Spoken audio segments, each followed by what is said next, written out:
Okay, Haley, so before we get started, we're just going to go over this consent form. It just kind of talks a little bit about this assignment being that it's for my clinical and diagnostic skills class. Just kind of goes over that I am a student interviewer, so I can't offer any sort of formal counseling. Obviously, also it will be recorded. If you have any uncomfortableness with that at all, we can always turn it off. Just let me know. The only person that will be viewing this is myself, my instructor, and a few other classmates, just so you're aware of that.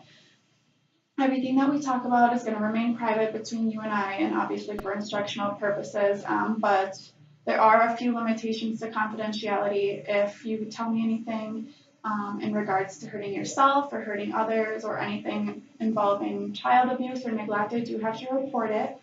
I think that's it. I think we covered everything. So do you have any questions? Okay, I'll just have you sign this. Perfect, thank you.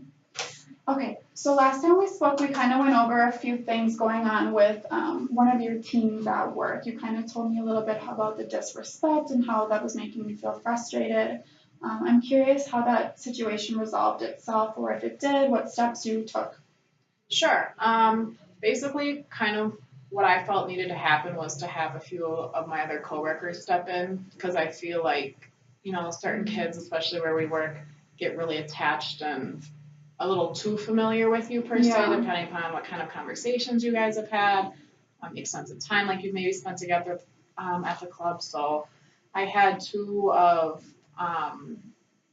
other staff members that he still felt close to kind of like take him in one-on-one. And what they did was they decided to sit down with him and really have a conversation, kind of explaining the severity of talking about people like that, kind of what it does not only for how it affected me, but how it affects him, and just kind of like the dangers of saying stuff like that on social media and how once it's there, it's there. And then, so they talked to him, I would say, for probably about an hour, and then they pulled me into the room because I guess he was kind of ready to talk about it.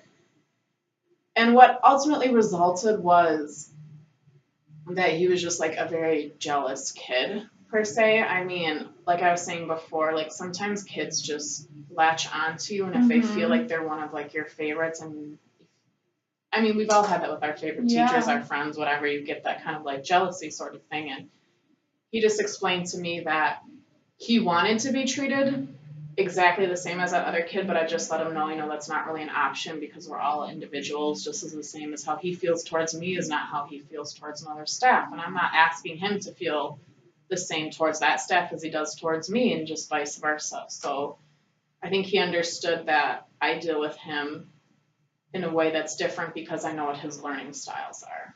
And we're taking steps to like work towards like being better, I guess. Good. Yeah, so we discussed last time kind of the steps I guess you could take in resolving the situation. I'm glad to hear that you kind of took those steps that we discussed. It's nice that you have coworkers that can help you with that. Yeah, right now we're kind of going through a coworker change, so it's a lot of things that are new, but we have a few of our core people who are still here and that I'm still kind of able to rely on. I mean, definitely undergoing new staffing, I think, affects like each staff's personal relationships with those kids, because you kind of got to take yourself away from your area, and you're not really asked to, but just obligated to kind of take on new roles while they enter into the building. Is that nerve-wracking for you? I mean, at the club, I feel like we have a lot of turnover for the fact that a lot of people aren't cut out to work with at-risk kids, let alone at-risk teens. I feel like a lot of our teens present challenges towards our new coworkers that is just really intimidating, and quite frankly, it's not wrong, but some people are like, I don't have the time or the want to be dealt with or spoken to in this manner at work. And so we have a lot of turnover. So it is frustrating and you kind of unknowingly, but do treat new staff kind of apprehensively, because you're like, I don't really know if you're going to stay here, so why waste my time like telling you my tips and tricks of staying here if you're already decided. Just gonna leave. Yeah.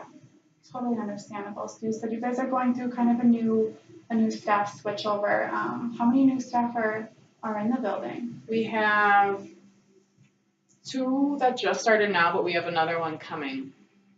And kind of in that group of 3, we have our new unit director, and that's who's in charge of our building. So it's new leadership, it's a new face there, it's new for not only us staff members to kind of feel out and see how he works, but it's also new for the kids to kind of see how he works. It's a lot of adjustment.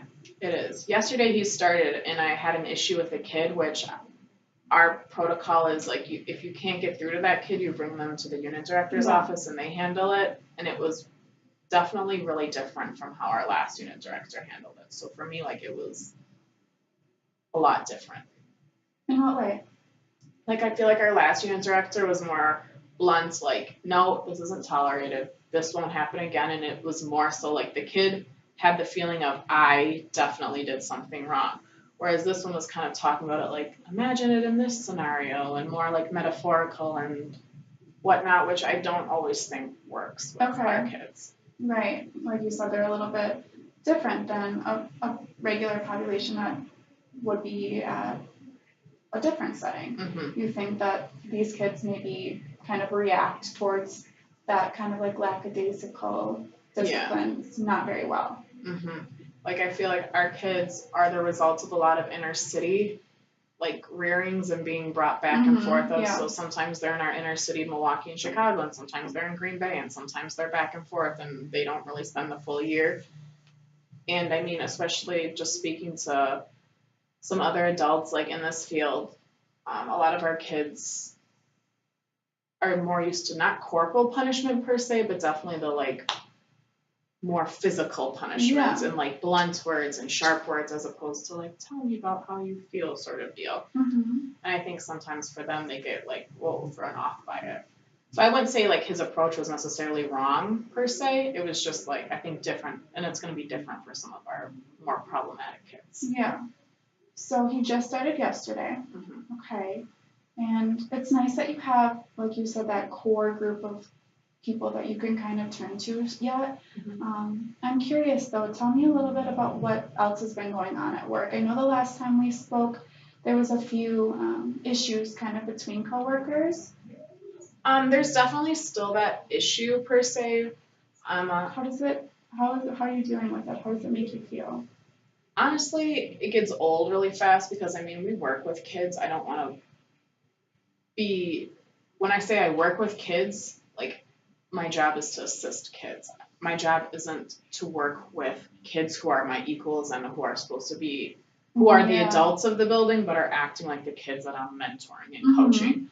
And I mean, I guess the biggest thing that I talked to like one of my other like kind of like that core close coworker with is if another staff member disrespects another staff member in front of kids, children are so like observant. So like they pick up on that and they see that, and then that's when they start trying stuff because it's like, well, their own coworker doesn't respect them, why would I respect them?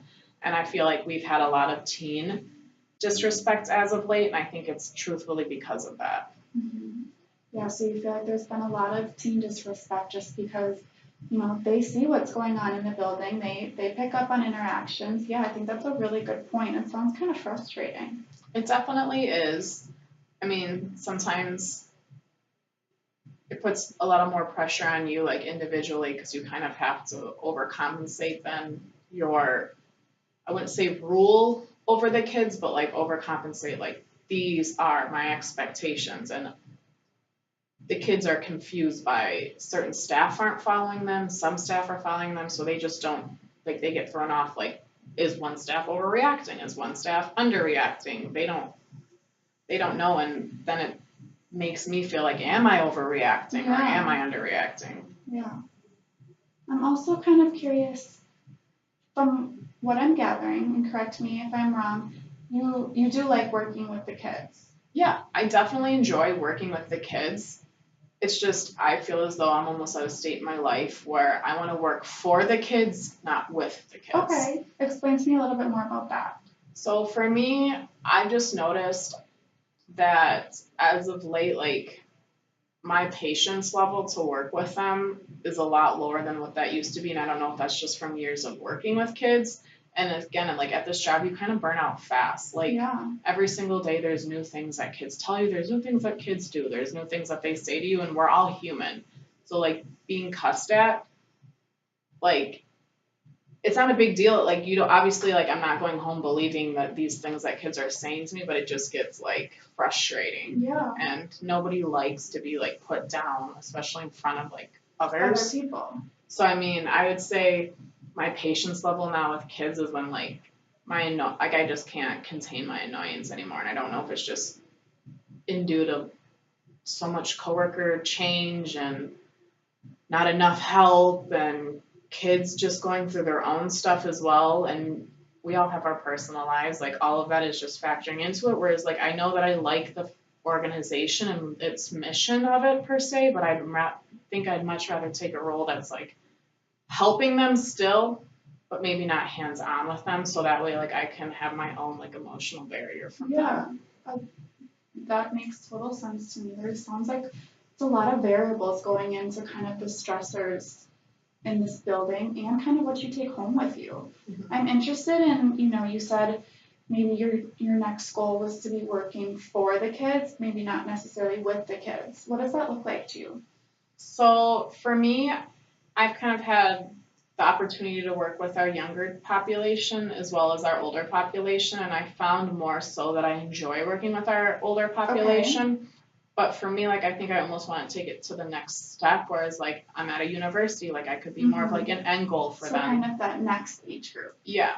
So like even if I were to stay in Green Bay, like working with some of those university kids, like I already have such a great relationship with probably like 30, 40 teens here in the building. And a lot of them stick around at like NWTC, Green Bay. But if I was at one of those schools and I was kind of like the club's next step for them, I'm still working for them. I'm just working with them in a different situation where it's not they're hanging out in my office all day long, annoying me or like just being super dramatic and stuff. It's more so it's like, okay, so like she's there and I want to get there, so I have a great relationship with her, so like she can help me get there, and that way like it's more so like cutting the like strings and like letting them flow out, but like I'm still a person that I'm working for them and their like education and career, it's just not with them all day long. Okay, so I'm gathering kind of that you want to work in a university setting. Definitely. Okay, do you have any specific job title in mind, or you just kind of like that's your next step kind of?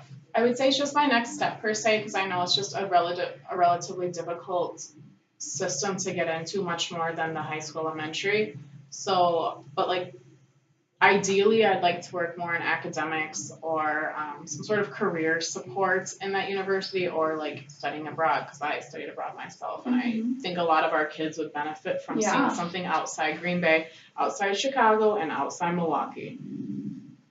Definitely. So you are the career counselor for the club, correct? Yes. So I wonder if, I heard you say that maybe the counseling or the career counseling department in the university, that could be something to look into. I like that idea.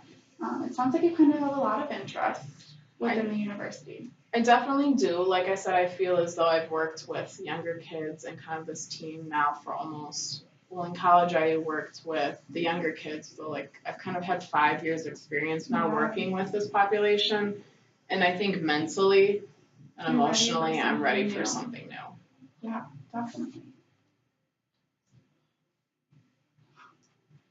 So what are our next steps in kind of transitioning you from this position into a new position?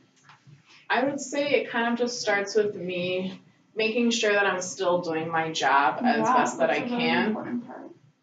But it also is me networking myself at like different events that might be just like applying, making sure like we have a few like university contacts that I work with, especially because if I'm working with like the jobs and whatnot, and right now we don't really have a graduation specialist, and a graduation specialist is someone who their goal is to get the kids to the next level of education, and I've just kind of taken on that role with them. So we have those contacts that I can kind of be in contact with. If they know I work really well with like an influx of their students, I feel like I would be a really good candidate for them. So just kind of keeping up that repertoire, I guess you could say. Mhm. So, I know going back to the staff turnover and the new staff coming in, the graduation specialist position, is that something that you'd be interested in? I thought about that, but then what's kind of the unfortunate, like, I guess, not silver lining, but like side of the graduation specialist is like their view is like homework help. And I don't want to just be the homework help. Like, Mhm. I like hear like kids can still come to me like, help me find a job. I'm interested in this school. Like, what can you do? Like, I'm kind of that like future person per se, whereas like graduation specialist right now might be like, they're still assisting me through my freshman High year. school, yeah. And I mean, working with some kids, like I just can't work with some kids who don't want to work themselves. And Yeah. I feel like our last person in that position got used a lot for homework and stuff. Like she had great bonds with the kids and they didn't just use her for homework per se, but they just got comfortable for her. Like it was a little bit of overhelp. And a few of like those college kids come back and their ability to do their own homework is so, and I'm not saying that she enabled them by any means, yeah. but like she was doing her best to get that kid the best grades that she For knows high that they school. deserve. Yeah. Like she like looked at that kid and she's like, that's a B student. They may not have the work ethic of a B student, but they had like the intelligence capacity of a B student. And so for me, like I just think I'm much more so of a work ethic person than